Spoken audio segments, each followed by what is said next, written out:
Ladies and gentlemen, I want to tell you something tonight, not just something I've read, not just something I've heard, but something I know deep down in my soul. God is about to open doors in your life. You may be standing in front of what feels like a wall, a barrier, a mountain. You may be walking through a season of silence, of confusion, of pain. But let me tell you something, God is not finished with you yet. Throughout the Bible, from Genesis to Revelation, we see a God who specializes in breakthroughs. A God who parts seas, who shakes prison walls, who raises the dead. And I believe, yes, I believe that same God is still working today in your life right now. So don't you give up. Don't you let go. Because that closed door you've been staring at may be the very one God is about to swing wide open. The breakthrough is near. Are you ready to receive it? There are moments in life when it feels like every door has slammed shut. You pray, you knock, you wait, and still nothing seems to move. You apply for the job and don't get it. You reach for the relationship and it falls apart. You step forward in faith only to find another obstacle in your path. It's easy in those moments to believe that God is saying no, to believe that He's withholding something from you. But friends, I want to tell you today, a closed door is not always a denial. Many times, it is a divine delay. You see, God's timing is not our timing.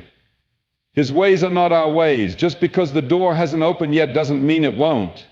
And just because it hasn't happened your way doesn't mean it won't happen His way. The God who created the heavens and the earth is still orchestrating the details of your life. He sees the beginning from the end. And He knows exactly when the door needs to open and when it needs to remain shut. There are things we ask God for that we're not yet ready to receive. Sometimes we're praying for something big, something bold, something life-changing, but our character hasn't yet been prepared to carry it. And because God loves us, because He cares more about who we are than where we're going, He'll hold the door until we're ready to walk through it. Not to punish us, but to protect us. Think of Joseph in the Bible. God gave him a dream as a teenager, a vision of leadership, of influence, of divine purpose. But what followed wasn't promotion, it was betrayal. It was slavery. It was prison. Every door seemed to close around him. But those closed doors were not denials. They were delays, divine delays. God was not ignoring Joseph's dream, He was preparing him for it. And when the moment came, when Joseph was finally ready, the door to Pharaoh's palace swung open in a single day. That's how God works. He may close a door today because what's behind it would crush you right now. But if you stay faithful, if you keep trusting Him in the hallway, He will open the door at just the right time and you'll walk through it stronger, wiser, and more prepared than you ever thought possible. So don't be discouraged by closed doors. Don't misinterpret silence as absence. God is not finished. He's just setting the stage. What looks like a setback is often a setup for something far greater than you imagined. The delay you're experiencing is not wasted time, it's holy time. Time where God is shaping you, pruning you, and preparing you to carry the weight of the blessing that's coming. Keep knocking, keep believing, keep standing on His promises, because when God closes a door, it's often because He's working on a better one. And when the time is right, when the preparation is complete, He will open it, and no force in hell or on earth will be able to stop it. Faith isn't just something we use to receive the promise. Faith is what prepares us before the promise even shows up. Too many people are waiting for the door to open before they start getting ready. But God often wants to see, will you prepare in faith even when there's no sign of movement? Will you act like the blessing is on the way, even when everything around you says otherwise? There's a difference between waiting with expectation and waiting with doubt. Expectation means you wake up every morning looking for the evidence of what you've been praying for. It means you make room in your life physically, emotionally, spiritually for what? A door, it's often because He's working on a better one. And when the time is right, when the preparation is complete, He will open it, and no force in hell or on earth will be able to stop it.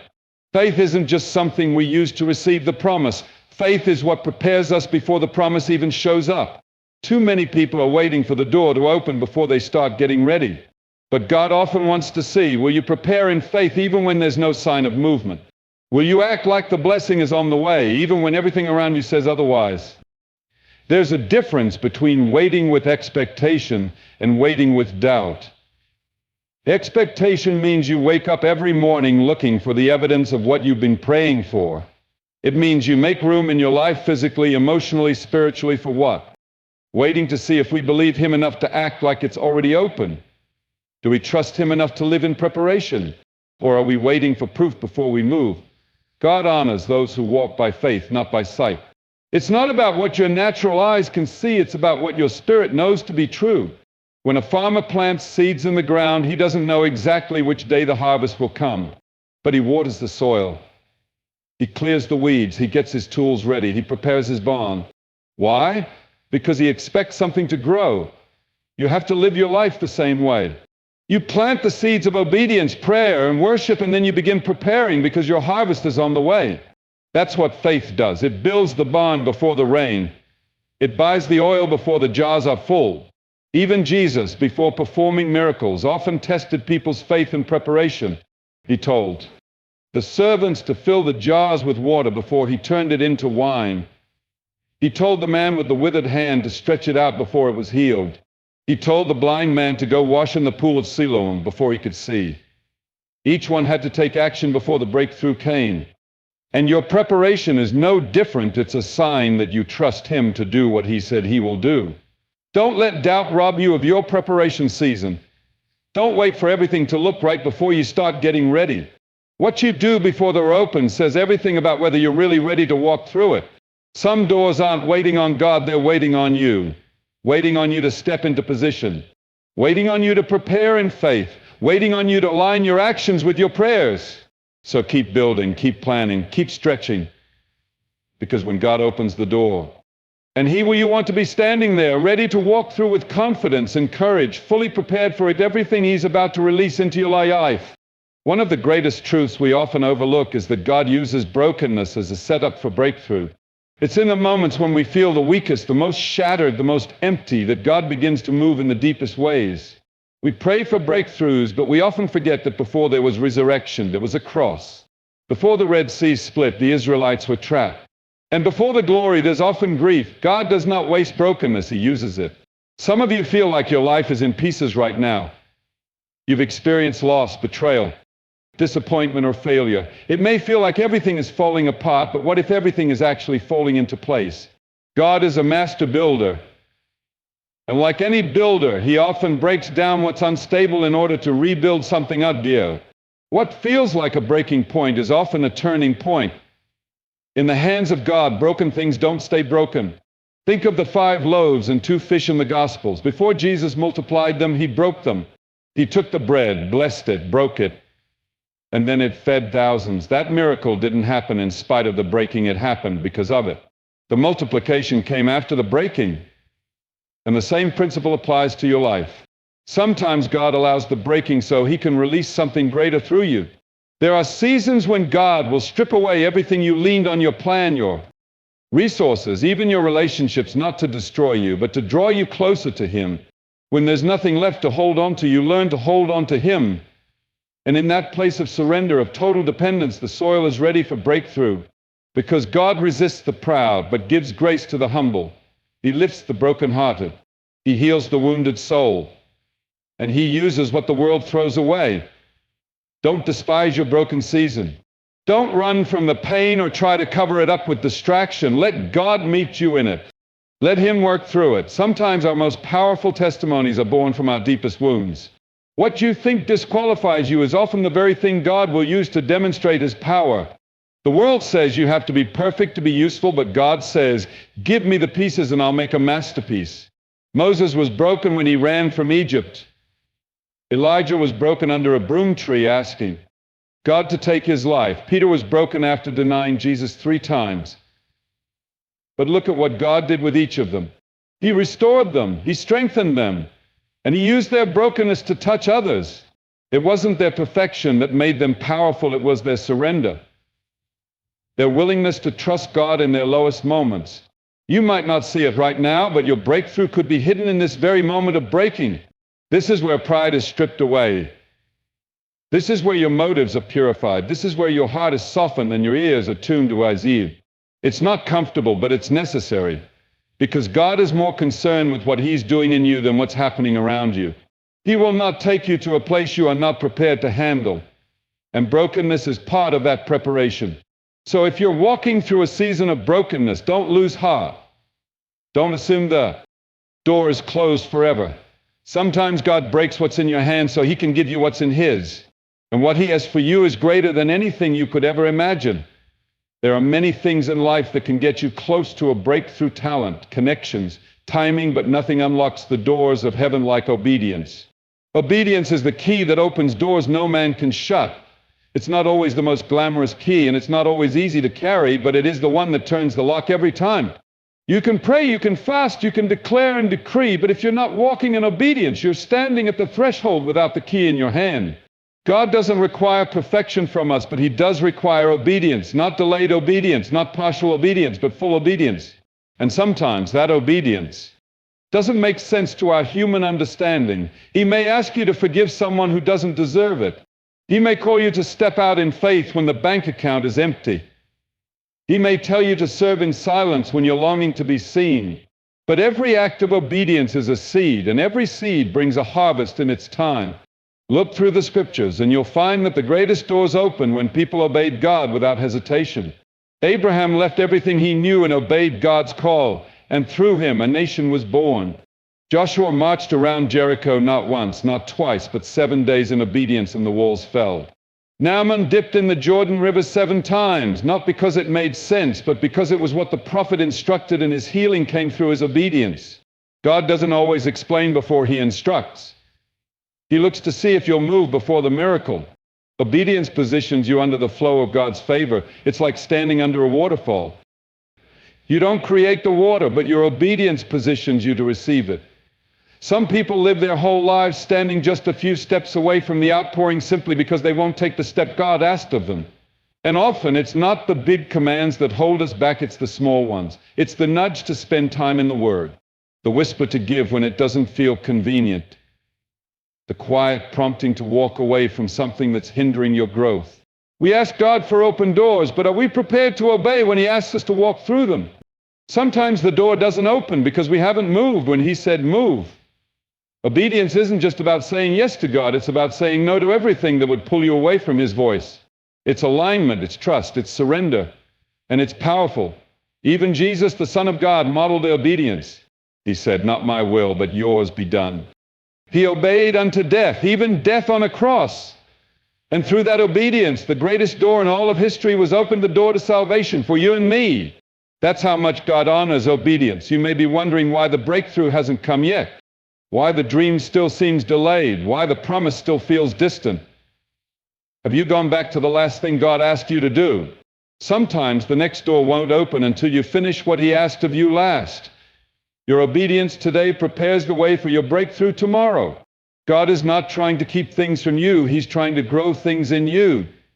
He's shaping your heart, sharpening your discernment, teaching you to trust him beyond what you can see.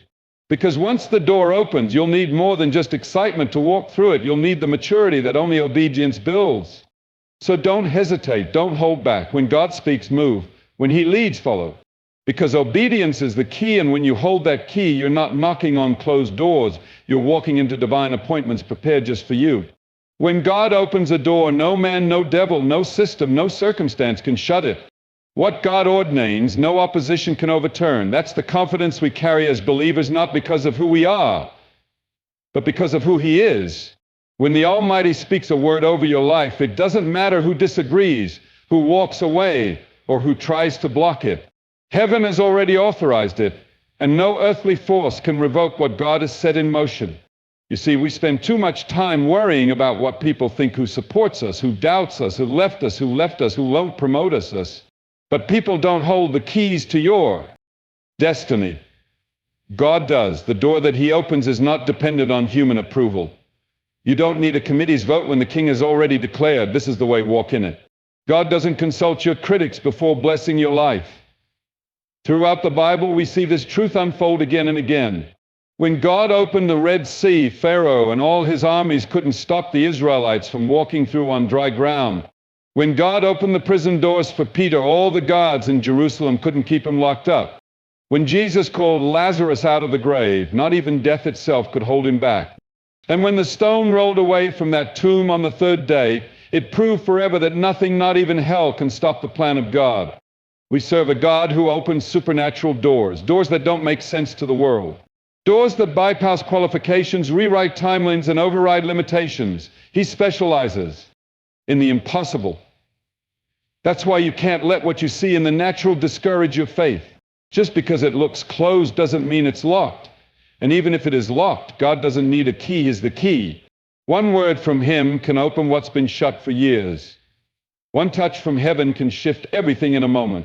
But here's the part we often forget. When God opens a door, it's not always with fireworks and celebration. Sometimes it's a quiet invitation. Sometimes it's a door you didn't expect, one you almost overlooked. It may not come wrapped in comfort, it may require courage.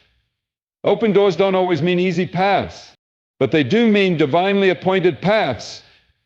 And if God opened it, He will walk through it with you. You may face opposition even after the door opens. Don't mistake resistance for a wrong direction. Just because the enemy fights you doesn't mean you're off course. In fact, it often means you're exactly where you're supposed to be. Open doors come with challenges, but they also come with God's presence, God's favor, and God's protection. No matter what comes against you, it will not prosper, because the same God who opens the door also secures it. Don't let fear make you hesitate. Don't let past failures make you doubt this moment. When God opens a door, walk through it boldly. You've been praying, believing, preparing. Now it's time to step in. The door was not opened just to be admired. It was open so you could move forward. Forward into calling, into purpose, into promise. So lift your head, square your shoulders. Take that step, because the door that God has opened in your life is no accident. It was made for you in this season for His glory. And if God has opened it, nothing and no one can close it. Sometimes the greatest move of God is just on the other side of your persistence. The breakthrough you've been praying for isn't far, it's near. But here's the truth. Right before the breakthrough, the pressure often intensifies. The warfare gets heavier. The silence from heaven feels louder. The obstacles seem taller. It's in that exact moment that many give up, right before the answer comes.